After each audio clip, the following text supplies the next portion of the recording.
Hey tennis fans, I'm Grace Carter and this is Tennis Now presented by Tennis Express. Tennis Express, order today and it ships today.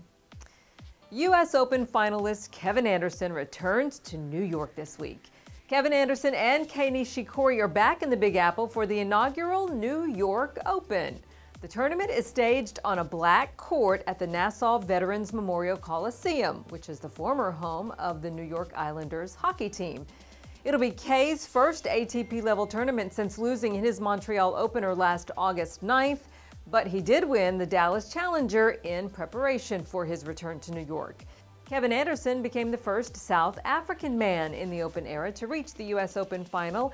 And you know, his run last summer was remarkable because in the offseason, he was actually considering hip surgery.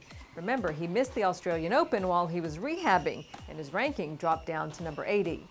In his 34th career major, with Hurricane Irma bearing down on his home in Florida, Kevin completed a dream run, reaching his first major final.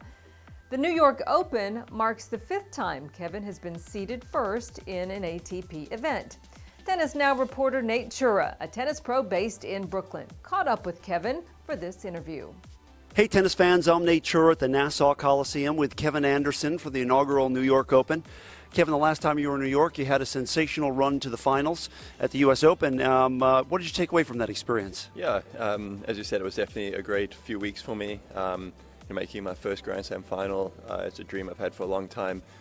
I did dream about winning the tournament, not coming runner-up, but I think that was a very important first step for me. I feel like I'm playing some of the best tennis in my career, which is very encouraging for me. Obviously, staying healthy is the number one priority, which I'm feeling as fit and strong as I have at any point.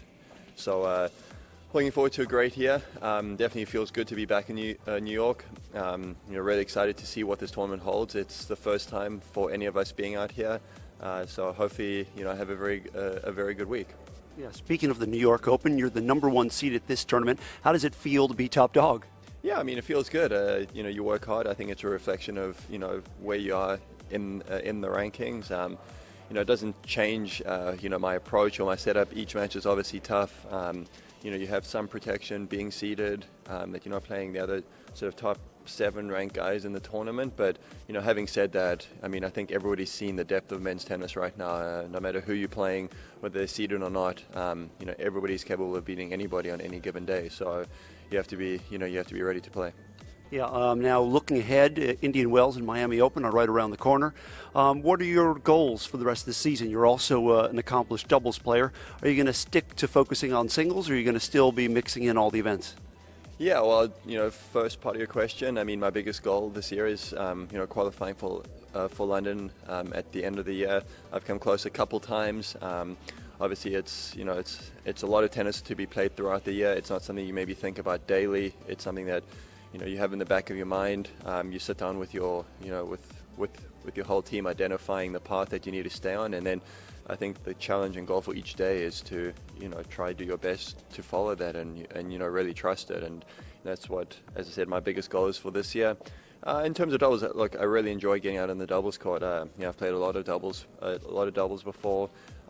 As I've gotten old in the last couple of years, I find it a little bit tricky on my body, playing both singles and doubles. I'm only going to step out on the doubles court if I know I can give it, my best and be very healthy for the whole week. So hopefully you'll see me, maybe a little bit more on the doubles court this year. Yeah, and finally, I know most New Yorkers want to know what your routine is when you're in the Big Apple. Where do you like to stay? You have any favorite spots? You're going to take in a Broadway show? Yeah, usually when we're in the city, we've stayed at a couple, different places. Last year we were at the, Omni Berkshire Hotel. We stayed at the Palace a few times. We were at the Carlisle. So, usually, we're in that part of the city.